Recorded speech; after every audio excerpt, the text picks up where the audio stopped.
You like what I did there? A little bit of clickbait, right? You think I'm taking a break? You think I need breaks? I don't need breaks. There's no stopping on this train, baby. But today we're gonna talk about how a break could improve your magic.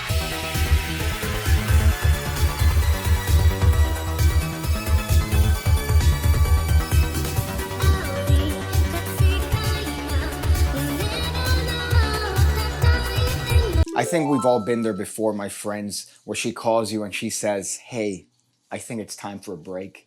I think it's time to see other people, which translates to, I'm tired of your penis. Now I would like another. Bitch. Unfortunately, as loser virgin magicians, we've been taught one thing and one thing alone, which is practice makes perfect. Why do you think these magicians that you see on TV, like Shin Lim, are doing so well, huh? You think it's because they're Asian? They've been blessed by the gods of knowledge and dexterity? No, it's because they put in the work, they put in the practice. But here's the thing, they're all wrong. They are all wrong. And sometimes, in Shin Lim's case, they could be Wong. You get it? Because the Asian. Taking breaks is a necessary form of improvement.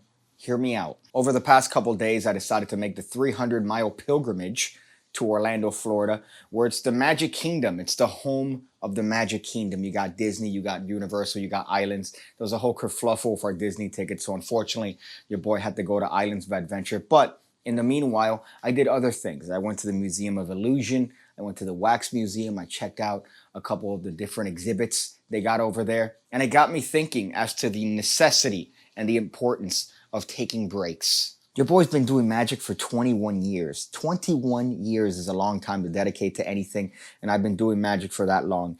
And I could tell you that the periods where I've experienced the most growth in terms of magic have been after breaks, after I've put the cards down and I decided to take a break. When you take a break, your brain does this weird thing where it starts coming up with ideas the moment you pick it up again. So the moment you pick up magic again after a break, maybe a month, maybe a couple weeks, maybe a couple days in your case, because your fingers are shaking at the thought of not being able to hold a deck of cards in your hand to alleviate the fucking fidget necessity that you have. You should be ashamed of yourself. But your brain does this weird thing where the moment you pick it up again, suddenly you're flooded with ideas. You're flooded with inspiration. You're more creative. It's a weird quirk we have, but it's true. And it's something that could improve your creativity if you happen to be in a rut. So what I'm saying is to take a break. Put the cards down. Put the coins down. By God, put the purse down, please. And take a little bit of a break. Take some time away from magic and you're going to see that it's going to improve your magic tenfold. Another thing you could do to improve your magic tenfold is to check out the Pigcake Magic Academy, where $5 a month gets you 2 videos every single week going over card stuff, coin stuff. You get access to over 700 videos because you also get access to the piggybacker tier of videos, which is 2 additional tutorials that I don't post anywhere else, bringing the total of videos you get per week to 4. If you're part of the Mentalism Academy, it's 5 videos because I put a little bit of an extra video there for the mentalism people, some serious stuff. Sometimes we get into hypnosis, sometimes we get into some deep, aggravating mind reading. But check it out. The tiers are, I think, reasonably priced and rave reviews all around. People saying, hey, Piggy, how do you find the inspiration? How do you find the time? Why find the time? Because I don't take breaks. Now, me personally, I do take breaks from time to time. Now, because magic happens to be my full-time living in terms of making videos for you guys, making videos for the members of the Pigcake Magic Academy, $5 a month gets you 2 videos. So I literally cannot afford to take breaks, but sometimes I take little vacations here and there. Maybe take a trip to somewhere far away and just experience other things for a change. So all I'm saying is give it a shot. Give it a shot. Take a couple breaks, put the cards down, put the coins down, and then think of other stuff. Try to involve yourself in other hobbies. Maybe cigars, maybe working out, maybe jogging. I talked about this on a little bit of a podcast I'm starting on the channel. Little bits here or there. I used to do them on the channel, but then I stopped because, I don't know, they kind of got a little bit hard to produce. I had to script them. Sometimes I wanted to script them, sometimes I didn't, and then importing it into After Effects just to have a little bit of an effect where the audio spectrum moves was too much time. So I realized this is not worth it. But I'm going to do them again. I'm going to do them again. Just little things here or there, little snippets that you can listen to on the way to work maybe, or while you're cleaning the house. Check out the previous one I put in the description section below. But apart from that, I think that's pretty much all I wanted to talk about. I mean, that's the video. Take breaks, right?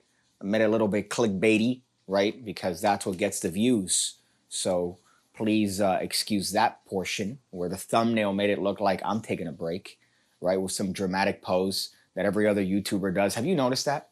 That most YouTubers have dramatic thumbnails, like Casey Neistat, for example, has dramatic thumbnails. Peter McKinnon even does that a lot in his videos, where he'll have like some things saying like, oh, it's all over.